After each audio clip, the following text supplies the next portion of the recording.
Da, de ce? De nu. E bine, la fine.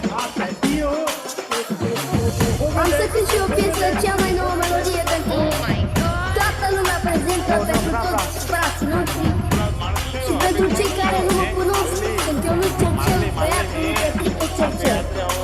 Ușor.